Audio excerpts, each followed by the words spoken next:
ওরে পাখি বলবি নাকি কোনখানে তোর বাড়ি? সঙ্গীত ভুবনে এক জনপ্রিয় নাম আসিফ আকবর। এবার গানের সঙ্গে অন্য এক আসিফ আকবরকে দেখবেন তার দর্শক। একটি মিউজিক্যাল ফিল্মের মধ্যে অন্যায়ের প্রতিবাদকারী যুবক হিসাবে দেখা যাবে তাকে। দ্য লাস্ট ডন শিরোনামের একটি গানের মধ্যে গান গাওয়ার পাশাপাশি ডন চরিত্রে অভিনয় করেছেন তিনি। সম্প্রতি ঢাকার বিভিন্ন লোকেশনে এর শুটিং শেষ হয়েছে।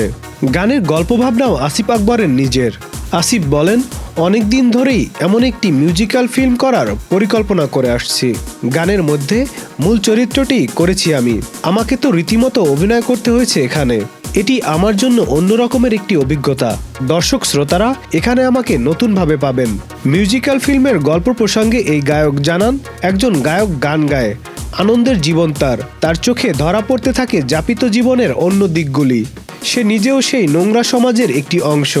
বিচার যখন না পায়, ডন নিজের হাতেই আইন তুলে নেয়। নারী পাচার, মানব পাচারের বিরুদ্ধে প্রতিবাদের গল্প এটি। মিউজিক্যাল ফিল্মটি নির্মাণ করেছেন চলচ্চিত্র পরিচালক সৈকত নাসির। এর আগে 2017 সালে আগুন শিরোনামে মিউজিক ভিডিওটি আলোচিত হয়েছিল। এই পরিচালকের ভাষ্য, এর আগে আসিফ ভাইকে নিয়ে আগুন মিউজিক ভিডিও গানের ভিডিওর নতুন বাজার তৈরিতে সাহায্য করেছিল।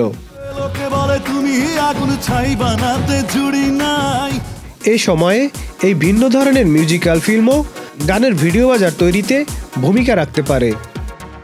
দ্য লাস্ট ডন গানটির লেখক সুরিত সুফিয়ান, সুর ও সঙ্গীত করেছেন জাভেদ আহমেদ। জানা গেছে 17 জুন ঈদের দিন বিকালে আসিফ আকবরের নিজের ইউটিউব চ্যানেলে প্রকাশিত হবে গানটি। Nadim Hasan, channel I.